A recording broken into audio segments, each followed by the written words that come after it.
Karma pays back. Big overtime. In the 3rd grade, I was an awkward kid, had a mean drunk father, struggled to fit in and make friends, was bullied and shunned by other kids. One of my classmates, let's call him Derek, who regularly partook in bullying me, showed me kindness one day. Being deprived of kindness or attention so regularly, I was putty in his hands. He hanged out with me during recess when I was usually alone. We laughed and talked about girls we like. He even apologized for being an asshole to me. The reason he was nice to me was because I had brought a very popular, expensive Batman action figure to school with me to pass the time since I was alone mostly.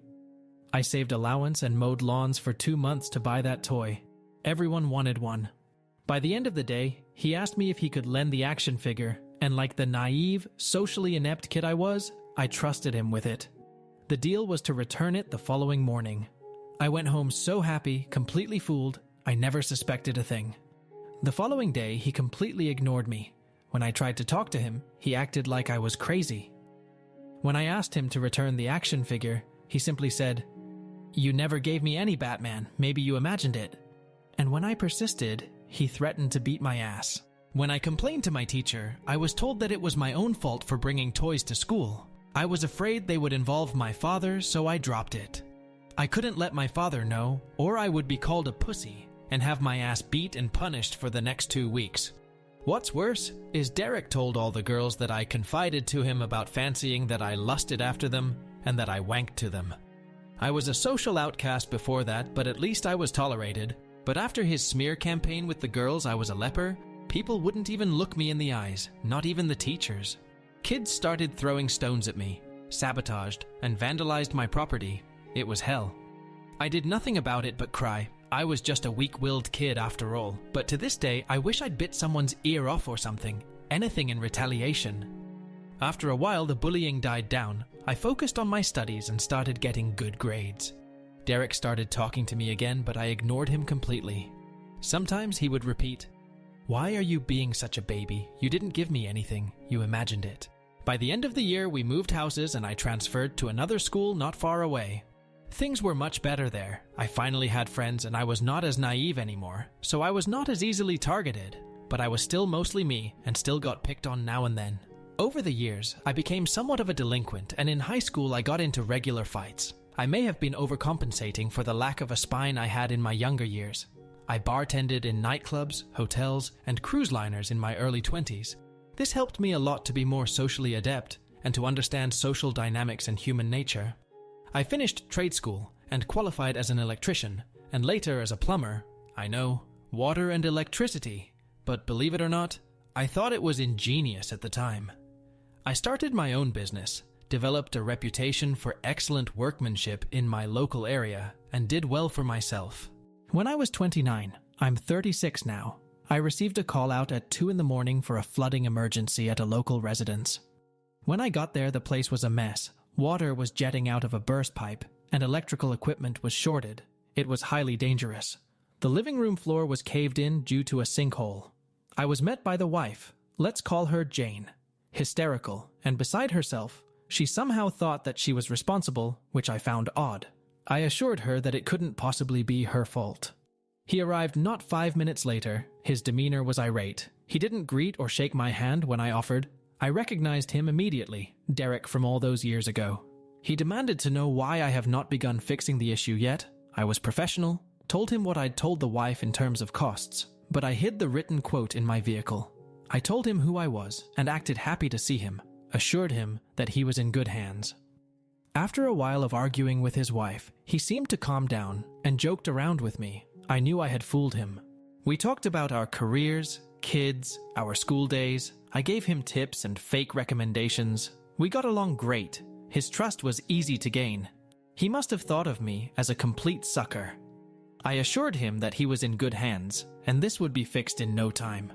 I was careful not to start any actual work on the property. Doing the smallest thing would make me responsible for all of it. Derek left after an hour or so, and his wife stayed behind. I started my revenge. When I was doing my assessment, I noticed that most of the building did not comply with city regulation and did not adhere to the registered and approved plans. There were multiple safety hazards, and all plumbing and electrical work were completed by unqualified and uncertified people in an attempt to save money. Also, the pipe in question had been leaking for a few weeks at least, getting worse by the day and finally causing disaster, which means their water bill would be astronomical at the end of the month unless a qualified plumber endorses a rebate with the municipality. I called my contact at the city, let's call him Donovan, and notified him of all the regulatory violations, safety hazards, and non-city compliant installations on the property. I also told him of the possible water bill. He promised to be there the next day. I immediately started photographing and documenting. The following morning, my contact was there at 10. He had a field day. He informed Derek's wife of the calamity that was to come. They would be forced to tear down all the building additions, remove all the uncertified plumbing and wiring installations, have the plans reapproved, and start from scratch, which is an estimated loss of approximately $950,000. Derek was there in minutes. He was livid. He quickly threatened legal action, but Donovan simply told him that he had more than enough photograph evidence to have the property declared invalid within a week if Derek did not comply in writing. Donovan reminded Derek that he does this for a living and that the city has more legal resources to waste money on. I left Derek an invoice for my time, just to smear salt in the wood, and took my leave. Later he called me and called me every name under the sun. I remained silent, and he hung up. He went on a Facebook rant about me, which was a bad idea. All of the community stood up for me, and it started storytelling competition, where all kinds of people revealed stories of unsavory things Derek did to them in the past. Apparently, Derek has always been an asshole. He never changed. One day he called me and asked to meet. He sounded defeated and depressed, so I decided to meet and see what's up. I met him at a local busy convenience store. I know better than to take Derek the Weasel at face value, so noticed quickly when he laid his phone screen down on the table. I knew he may be recording the conversation. He apologized for his behavior, which surprised me, and told me that this whole dilemma has all but bankrupted him. He told me he took out a loan for the building additions and cut corners to save money, that everyone does it. He showed me the water bill, which was nearly $80,000, a problem easily erased with a qualified plumber's signature and endorsement. I refused. He got irate again. Then he asked me, "Why did you do this to me? I know I was a dick to you when we were kids, but I don't deserve to have my and my wife's life ruined because of mistakes I made when I was a kid. What kind of person are you? You told me I was in good hands, I trusted you, you assured me you would help me, then you stabbed me in the back. You quoted me only a few hundred and told me not to worry." I replied, "I said no such thing. Derek, stop lying. You told me that it would cost a few hundred, maybe less. I heard you say it. You promised to help me, gave me recommendations. Why are you doing this to me?" Derek, stop lying. You told me that it would cost a few hundred, maybe less. I heard you say it. You promised to help me, gave me recommendations. Why are you doing this to me? Seneca, Derek, you must have imagined it. Seneca, Derek, you must have imagined it. I looked him in the eye. He knew exactly why I said that. The same thing he told me almost 20 years ago. I repeated just to drive it home. I looked him in the eye. He knew exactly why I said that. The same thing he told me almost 20 years ago. I repeated just to drive it home. Seneca, you're being a baby. I never quoted you for anything. You imagined it. He knew I was destroying him financially because of a Batman action figure he stole from me 20 years ago. I could see it in his eyes, but he couldn't bring himself to say it. His expression was a mixture of astonishment and disgust.